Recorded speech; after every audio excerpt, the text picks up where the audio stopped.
Hey guys, what's going on? Today we're talking about why you're hard stuck challenger. Before I get into this video, I want to make a couple comments about the last video. So, some people took it in a lot of offense, or they appear to be, at least. Uh, what I'm saying with that video and with all these videos is that it's not bad to be combatant or challenger or rival, duelist, whatever. Generally, these videos are aimed at just giving you some advice, some tips on how to push past it. Whether it covers all of them, who knows, right? My experiences from a lot of these videos are coming from the LFG challenge, where I've gone with pretty much a fresh account and gone to zero, and right now 2000 CR, starting from scratch. So if you don't think the opinion's valid, fair enough. I didn't do any of these pushes on a 227 account. This is all on like a 200 eye level account up until about 1800, and then at 1800 it was on a 209, 210 account, so on and so forth. So, don't take this the wrong way. There is stuff I missed, but I want to cover the big points. So what happens at 1600? I think 16 to 1800 is probably the hardest rating, apart from 2000, because there's two major roadblocks. The first roadblock is that the groups are going to improve, like the LFG, the quality of the comps and stuff improve considerably. People start playing a lot better. You do verse a lot more alts between 16 to 1800, and of course you verse the boosters as well. So all some things to consider. So that's going to be a pretty big roadblock. You probably haven't caught up completely on the gear if you've just hit 1600. While maybe if you've been 1600 for a bit, you've got full 213. But once you hit that sort of 1700 range, you're going to verse a lot of people in 220, because what I've noticed is a lot of people hit 1800 and then they sort of drop out of 1800. But because they've been 1800, they've been able to upgrade all their gear to 220, and you're at 213. So you have a pretty big disadvantage, 7 eye levels, similar to what happened at, I guess, 1400, 1300 to 1400.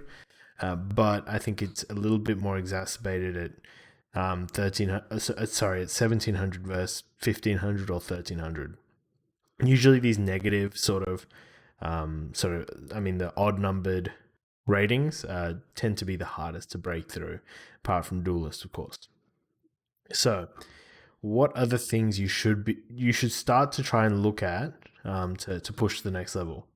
So you really need to amp your damage game. Your rotation should be getting close to, fluid, like fluent, fluid. Both kind of work in this scenario. You shouldn't really be having huge pauses in working out which buttons to press.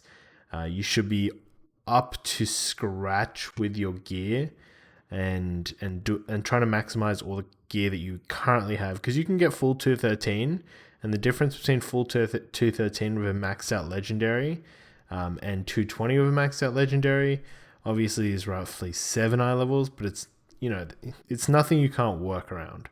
So I definitely try and incorporate gearing as soon as possible. Get all that conquest gearing, get all that stuff done. The next step is to get a better idea of how every class works and how you counter it. So in the last video, I was saying, understand how they all work, get a basic idea. But at this point, you should have like what your plan is against every class / every comp, depending on what you're playing.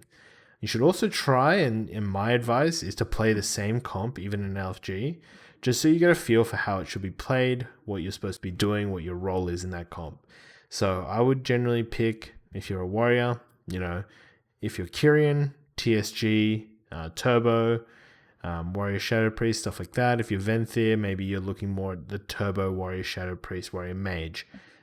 Doesn't really matter, because I don't think Kyrian or Venthyr are too, there's not really a big difference there at that rating.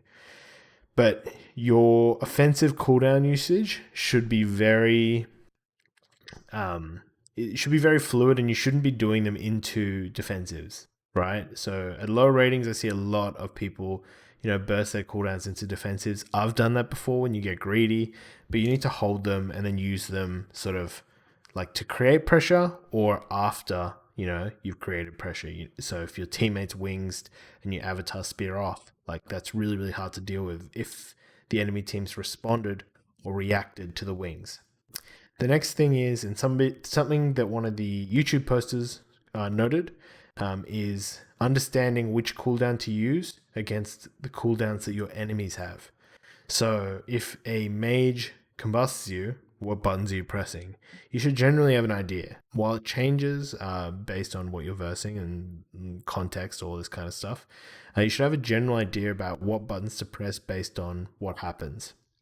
Same thing with like Convoke, get a really good idea of, okay, when Convoke happens, I press parry, reflect. If I can't stop it, if I can stop it, I hold a stun and a kick. And you need to develop that understanding and game knowledge pretty much against every class. While you might already think you know this, you know, get it really refined, turn it to muscle memory, because the game is so fast and damage is so high that if it's not muscle memory, it's probably not going to happen. You're not going to respond in time. You're not going to do too well against it. So keep that in mind. The big thing again against these 1800 boosters. So usually if someone's getting boosted, there is someone like there's a booster and then there's a boostee. My opinion is you should try and like focus the boostee as much as possible, especially if they're a healer. If you can identify who the lowest geared person is. Firstly, because it forces the booster to just spam peel, which is obviously not ideal. But it also means that the person who's getting carried is under a lot of pressure. They're more prone to make mistakes, stuff like that. When you're boosting someone, like from my experience, if they focus me, it's really easy for the person getting boosted to sort of deal with it, because it's, if there's no trouble, there's no issues happening in a game, like anyone can respond and press the right button. But if you're getting focused down, you start to stress out, then you overreact to all these cooldowns, the things I'm trying to tell you not to do. So you need to have a pretty good understanding of what a measured response is to each cooldown. And obviously based on what I said about combatant, I would say if this is all sort of your first or second time pushing rating, or you're kind of undergeared, you should absolutely have Discord for these queue sessions. Because if you don't, you're going to overuse these cooldowns even if you're not trying to.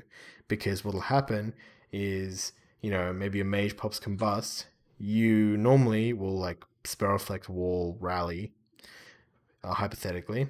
But, if your paladin healer isn't on chord with you, then he's going to sack you. So you've instantly overused. Even though you've done everything right, you've done what you should have reacted with, you've overused because he was going to sack you anyway, which is why it's really, really important to start getting Discord down and improve how you communicate.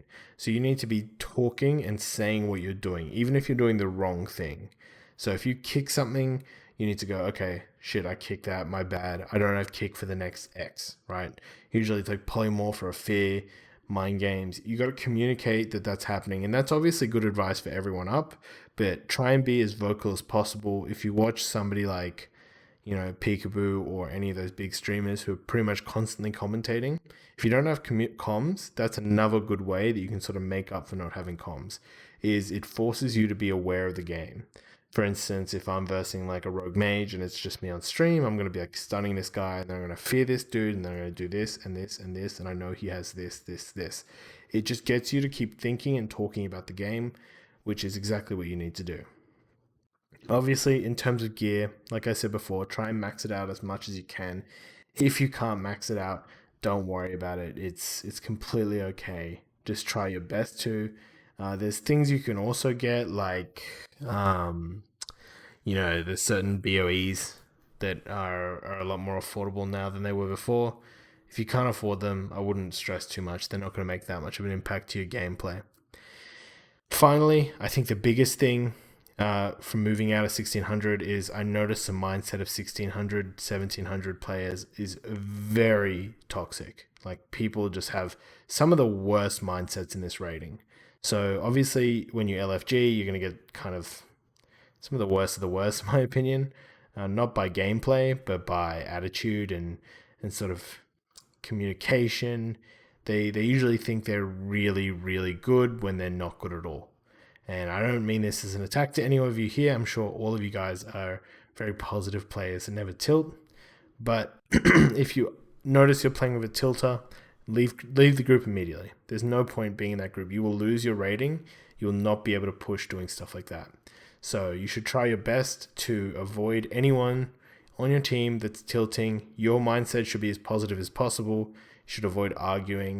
You should try and just get along with your team and find a group of 2 people to push out with. Almost everyone I know, even PvEs, people who've never PvP'd before, when they've had a good attitude to this game, they've succeeded and done really well for themselves. And as much as you can get annoyed that, oh man, this guy's a booster, blah, blah, blah, it's going to happen. Like, that's just what the game is at the moment. If you can't really handle that, then generally it's going to be hard to continue with arena. So you just need to improve your mindset, feel a bit better about what you're doing, keep the main goal in sight, understand that at the end of the day, if you do improve considerably as a player and you're playing perfectly, not perfectly, but somewhat close to perfect, you would be able to get the 1800 or whatever rating you're trying to get with the 205, 207 eye level gear that you have. LFG is a tilter. It is very hard to get groups sometimes if you are a non-meta class. And unfortunately, I can't help you on that. I can tell you what I did last season, which is just queue a shit ton of games with anyone that would play with my warrior because it wasn't that meta. Until, I slowly grinded the way, like everything back up and you kind of get people who are interested in queuing with you again. But generally, that's going to be very, very hard. So try your best, just persevere if you are non-meta. Understand that the meta changes very, very quickly. So in a patch or two's time, maybe even the PTR patch, your class might be insane. And because everyone else ditched it, you have a huge advantage over everyone who's going to reroll that class. Really important to keep in mind. So hopefully this gives you some starting points to start to improve from 16, 1700 and hit that 1800. I think 1800 is a huge breakthrough point because what you get is all the 220 gear. You have better teams generally in LFG. People are a bit less toxic. I find that you're going to sort of improve the quality of the players you play with as well. Once you break past 1800, people are usually just more switched on, more open to using Discord, all this kind of stuff. So try your best to persevere with that. My final bit of advice is, don't think of it as being a bad thing to be at 16, 1700. It is not easy. It's not an easy bracket to be in.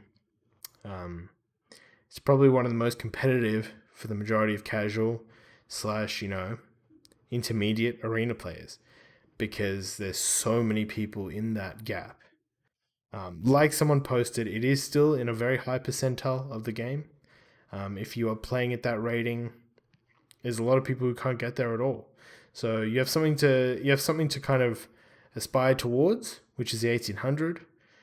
Don't think you're going to get it in a single session. Sometimes you do, sometimes you don't. But look at it more like an entire season type of thing. Over the entire season, you might be getting close to getting that if it's your first time. There's been heaps of people coming into the stream and telling me about their achievements that they've been getting. There's been, every day I hear about a new person who hit 1800, 2100, 2600. And I guarantee you that a lot of you guys watching this video who are kind of getting excited rather than offended by a video that talks about potential issues why you're not improving, will also be there, if not this season, but next season. Because once you understand the things I'm talking about and you're able to sort of improve, understand win conditions, play well, have good damage, you're going to skyrocket rating. Because the game is not that hard. There's just certain limitations that make it a lot more difficult due to gearing and all this kind of stuff. Gearing, boosts. But having that base level of skill is going to be highly beneficial to you throughout pretty much every single season. It's why you'll see rank 1s or gladiators jump onto a new alt jump onto a new expansion they've never played, and still smash everyone until they hit like 24, 2500. So, guys, take it easy. Have a good one. Peace.